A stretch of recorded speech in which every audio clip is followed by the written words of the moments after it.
Today, on The Report, a mother being indicted after her 6-year-old child shot his Virginia teacher and Texas Governor Abbott's plan to pardon Daniel Perry. Also, one of 2 black Democrats reinstated to the Tennessee House seat after being expelled. Plus, California's big stock-up on abortion medication, as well as a morning-after-style pill designed to combat the rise in STDs.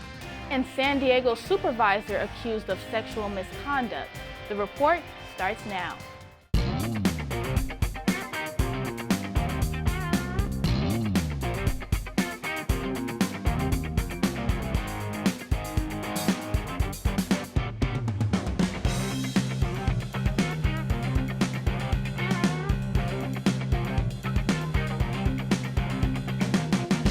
Hello, I'm Noah Sakadas. Good to see you. I'm Shelby Martin. Welcome back. I'm Elmira Darmanian. And I'm Alexis Ray. Don't forget to follow us on our Twitter at The Report CSUF or on our Titan TV Instagram at Titan TV CSUF to keep in touch with us and view our new content. The mother of a 6-year-old boy who shot his teacher in Newport News, Virginia, has been indicted by a grand jury. Deja Taylor, 26, was recently indicted on charges of felony child neglect and a misdemeanor count of reckless endangerment of her child. While the felony of child neglect carries a sentence of up to 5 years, the charge of recklessly leaving a loaded firearm holds a sentence of up to 1 year in prison. The indictment comes 3 months after Taylor's 6-year-old son took his mother's legally purchased gun to school and intentionally shot his first-grade teacher, 25-year-old Abigail Werner, in the hand and chest. Despite being severely wounded, Werner escorted her class to safety and was taken to a hospital, where she received 4 surgeries and spent 2 weeks in recovery. Werner has filed a $40 million lawsuit in damages against the Newport News School District, citing negligence on part of school officials who were aware of the boy's violent history and ignored multiple warnings from teachers that the boy was armed that day.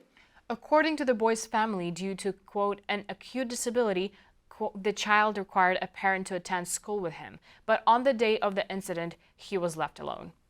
Since the shooting, the school district's superintendent, George Parker III, was fired, Rich Neck Elementary's assistant principal, Ebony Parker, resigned, and school principal Brianna Foster Newton was reassigned to another school. Werner's lawyer, Diane Toscano, in a statement declared, quote, "Our lawsuit makes clear that we believe the school division violated state law, and we're pursuing this in civil court. We will not allow school leaders to escape accountability for their role in this tragedy," end of quote. Texas Governor Greg Abbott called for the state pardon of an Army sergeant previously convicted in connection to the death of a Black Lives Matter protester in 2020. A jury found 35-year-old Daniel Perry guilty in the death of 28-year-old Air Force veteran Garrett Foster. On the night of July 25, 2020, Perry, then working for a ride-sharing company, had been driving in downtown Austin when he encountered a street crowded with protesters. Foster, legally carrying an AK-47 type rifle, approached Perry's car, which prompted the driver to shoot Foster multiple times with his own firearm in self-defense. Foster was then taken to a hospital, where he was later pronounced dead. Perry told law enforcement Foster had aimed his rifle at him. However, numerous witnesses have testified in court claiming Foster never raised his weapon towards Perry and that Perry was driving too close to protesters. Governor Abbott criticized the jury's decision to convict Perry, citing it as a violation against the Texas Stand Your Ground law, which allows Texans to open fire if they or their property is being threatened by violence, kidnapping, or robbery. With his sentencing expected in the coming days, Perry faces up to life in prison and plans to appeal the ruling. His pardon would be considered if the Texas Board of Pardons and Paroles receive evidence of actual innocence, quote, and the endorsement from 2 to 3 trial officials from the county the conviction occurred. Last week, Tennessee's Republican-led House voted to expel 2 black Democratic lawmakers while attempting to oust a third, just 1 week after the 3 representatives led a gun reform protest in the chamber. Protesters were upset with inaction on gun violence reform after the deadly mass shooting at a Nashville school and flooded the state capitol. Currently, only one of the representatives has been reinstated. The Nashville Metropolitan Council unanimously voted to restore Representative Justin Jones to office on an interim basis. After taking the oath of office, Jones said, quote, "No expulsion, no attempt to silence us will stop us, but it will only galvanize and strengthen our movement," end of quote. The other Democratic lawmaker, Justin Pearson, could follow suit and be reinstated April 12th after a Shelby County Commission meeting. Both Jones and Pearson have already stated they plan to run in the special elections to reclaim their permanent seats, which will be in the coming months. On Monday, Governor Gavin Newsom announced that the state of California will stockpile an emergency supply of 2 million pills of misoprostol in response to a federal judge's ruling against the authorization of abortion medication in Texas. The Texas court ruling is against the authorization of a medication that has not been used to terminate pregnancies for decades. Newsom states, quote, "In a response to the extremist ban on a medication abortion drug, our state has secured a stockpile of an alternative medication abortion drug to ensure that Californians continue to have access to a safe reproductive health treatments." Another measure taken amidst the abortion medication ban in the U.S. is District Judge Matthew Kacsmarik's ruling aiming to nullify the approval of mifepristone from the Food and Drug Administration. California has started stockpiling on misoprostol, the abortion medication which has helped millions of women to terminate their pregnancies effectively. As of now, the state has accumulated over 250,000 pills. The Biden administration is currently appealing the judge's ruling on the medication. With a significant increase in knowledge, experience, and resources available to protect us from diseases or infections, one could assume the occurrence of sexually transmitted infections would decline. However, recent studies show that those numbers have only crept up. According to data by the CDC, sexually transmitted diseases have increased, with accelerated cases in chlamydia, gonorrhea, and syphilis. Experts believe lack of sex education, declining condom use, and reduced testing during the pandemic have led to the rise in STD numbers. Doctors are hoping doxycycline, an antibiotic used for chest and dental infections or skin conditions, can help lower these cases. Researchers at UC San Francisco have led recommendation to use it as a morning-after pill to prevent STDs. The drug can cause side effects such as stomach issues and rashes. Widespread use of it as a preventative measure could contribute to mutations that make bacteria being unaffected to it, which has happened with other antibiotics before. Philip Chan, professor at Brown University and chief medical officer of Open Door Health, says using an antibiotic to prevent these kinds of infections won't, quote, be a magic bullet, but it will be another tool, end quote. San Diego County Supervisor Nathan Fletcher has been accused of sexual misconduct in a lawsuit. Fletcher was accused of sexually harassing and assaulting a staff member at the transit agency, which he has led for years. Despite his announcement to resign as of May 15th, his colleagues on the board are now calling for an immediate resignation. The plaintiff, Gresa Figueroa, is a broadcast journalist, who previously worked at the Metropolitan Transit System before being fired in what she describes as an act of retaliation. Figueroa is accusing Fletcher of stalking her social media before progressing to sending direct messages and texts suggesting sexual advances. Her suit claims Fletcher asked her to meet in a conference room where he began kissing and groping her more than one time. Prior to Figueroa's announcement of the harassment, Fletcher had announced March 26 that he was stepping down due to PTSD and alcohol abuse. It was only days later that the announcement of Fletcher's actions rose, ultimately making his resignation immediate. Now, let's head into our discussion. So guys, what do you think about this? The mother of the 6-year-old claims the gun was kept on top of a closet in her room that was at least 6 feet. Despite this, child still got the hold of the weapon. So do you believe children will still find a way to obtain a gun no matter what precautions are taken by parents? I mean, all I can say, the mother is definitely the one who is guilty for this, because keeping the firearm unlocked and accessible to a child is a dangerous thing to do. And it is another week where we discuss gun violence and how it doesn't stop. So we actually have to take action about the rules about guns. And just, I think that last semester there was another story about a kid. It was a boy who shot at school as well. He was also really, really young, and the gun was actually meant to be his because the parents gave it to him. So you know how people obtain guns? It's like you give a gun to an adult, but what if the kid ends up being with it? So it's genuinely like no decision that we can make except for the fact that just keep them away from kids. It's not something that you're supposed to play with. It's not something that's supposed to be accessible to a child. It's just, I think once again, we say it so many times with like gun rules restricted. There was irresponsibility on multiple parts in this story, and I feel like a lot of different facets were contributing to it. I mean, first of all, leaving a gun unattended, fully loaded, ready to go is child neglect, no matter how many ways you spin it. The child could be fed, clothed, well taken care of, but at the end of the day, you're leaving a loaded weapon within reach of a 6-year-old. Also, when you think about the fact that, the school did not take any responsibility. I mean, the school did not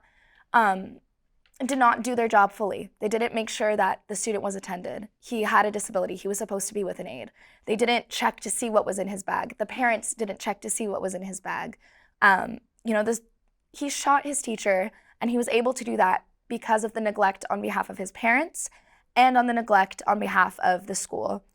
And I mean, when you're 6 years old, it said he intentionally shot his teacher.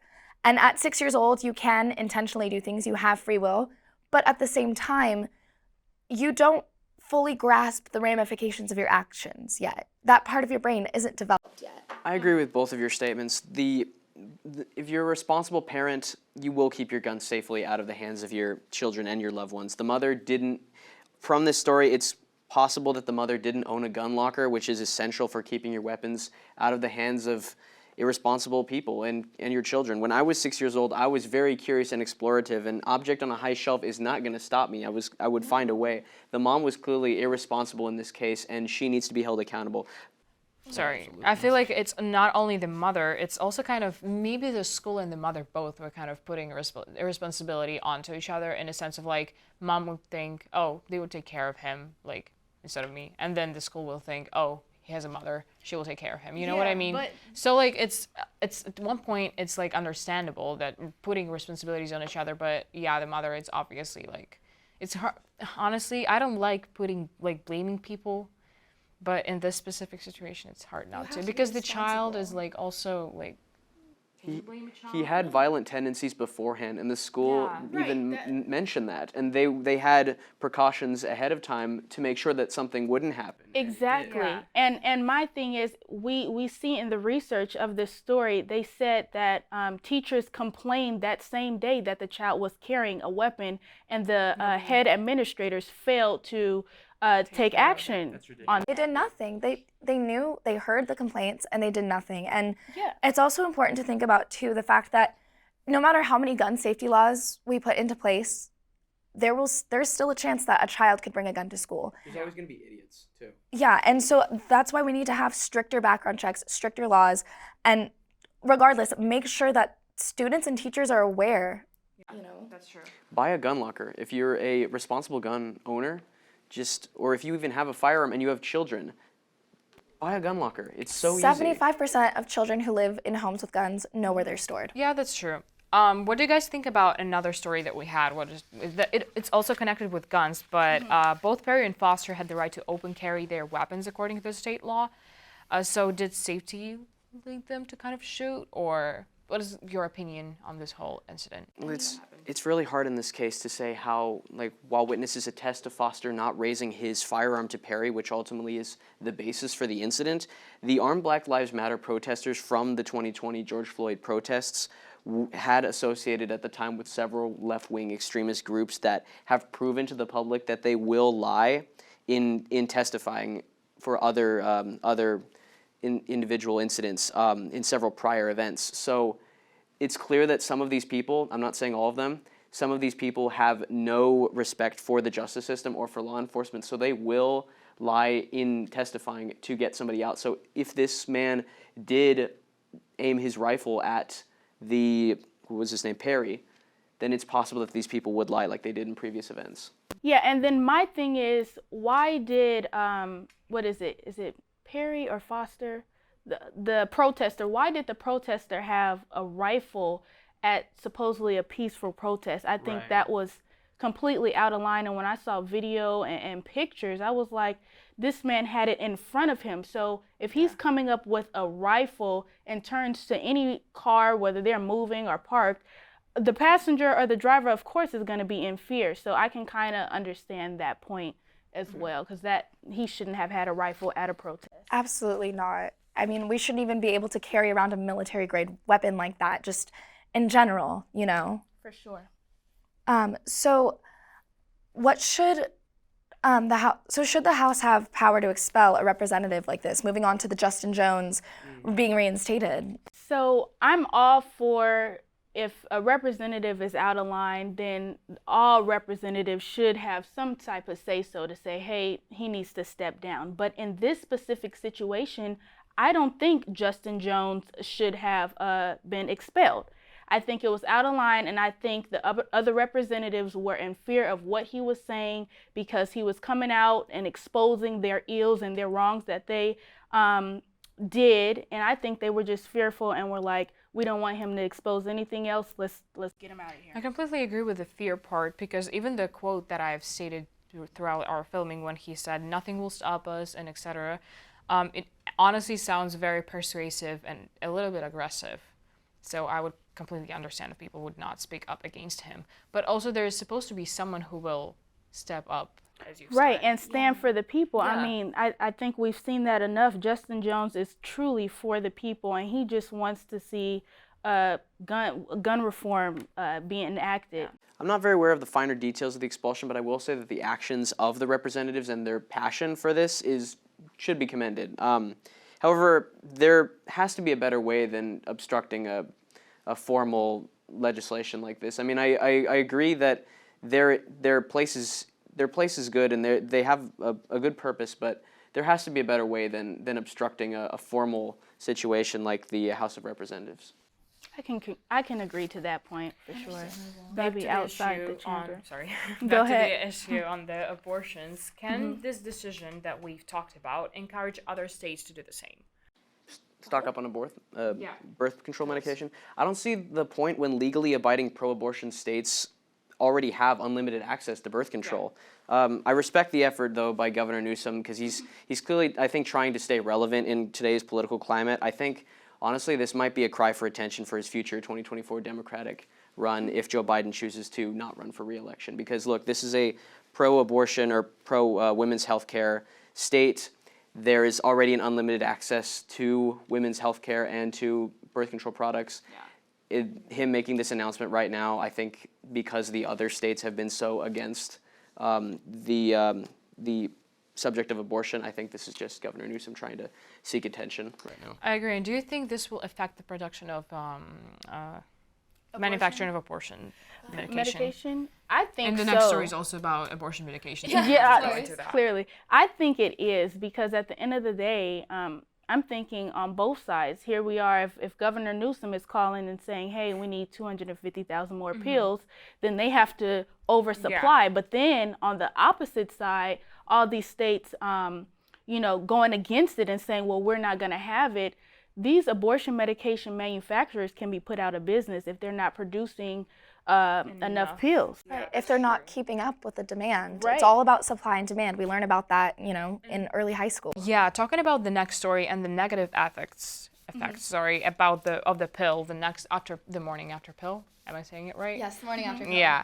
So I think that this just the outcome of people using this pill is really, really bad, if we're saying my opinion on them, because first of all, it's very dangerous to take them, just for your physical health, not even mental health.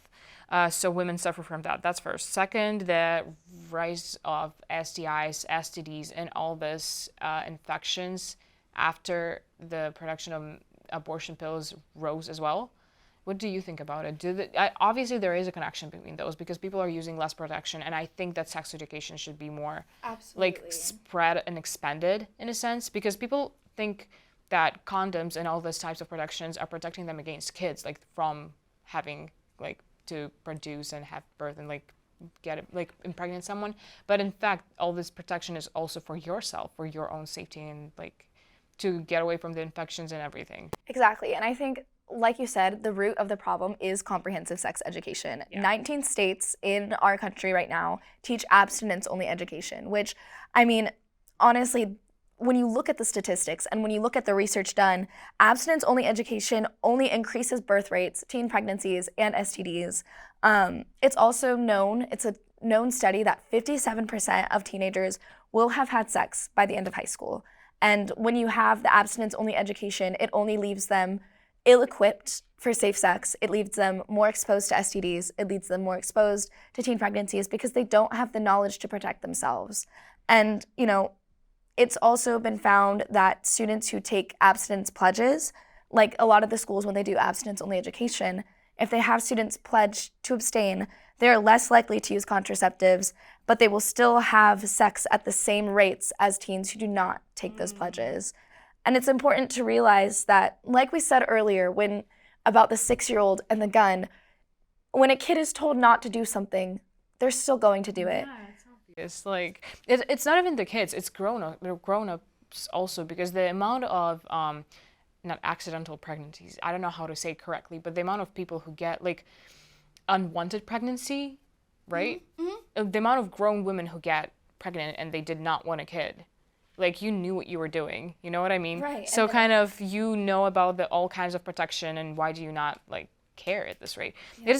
I think we can talk endlessly about this, but moving on to the next story, what do you guys think about San Diego supervisor accused of sexual misconduct? Because we've heard about it before, in the sense of political leaders being accused of that stuff, sexual misconduct. That's crazy. Personally, I think he should resign immediately, whether the allegations are true or not of his misconduct. I don't believe he's eligible or responsible to be in a position in the city of San Diego with his issues pertaining to alcohol already, with these added accusations as well. Exactly. It's kind of damaged his image and reputation. In the eyes of people. Yeah. Right. Why do we have a supervisor who has alcohol abuse, who has PTSD, and who has had a track record supposedly of sexual misconduct? Absolutely. It's crazy to me. And I think it goes back to the point of these higher ups, blackmailing their employees, they're abusing. And this girl was probably just in fear of losing her job or not being able to get another one. The fact that it's 2023 and this is still happening just blows my mind. I mean, with the Me Too movement and all these things we've had implemented, we still see it and it's still happening. And a lot of the time we don't know when it's happening because women are too scared to speak up for reasons like this. And, moving back to his pre-existing issues, obviously, people with PTSD, they can still lead normal lives, but when you add the alcohol abuse, it makes it less trustworthy, How does this affect the public view, then, of the county government? It makes it look bad. Unreliable, completely. Exactly. If we have this within the government, then what is within us, within just normal people? Right. I think we just need to further investigate these type of cases that are happening, so in corporate America and in these different situations. But we'll have to talk about more of this at another time, you guys. And that's all we have time for today. Have a great week, everyone. And stay tuned for more news, views, and info. We'll see you next time on The Report.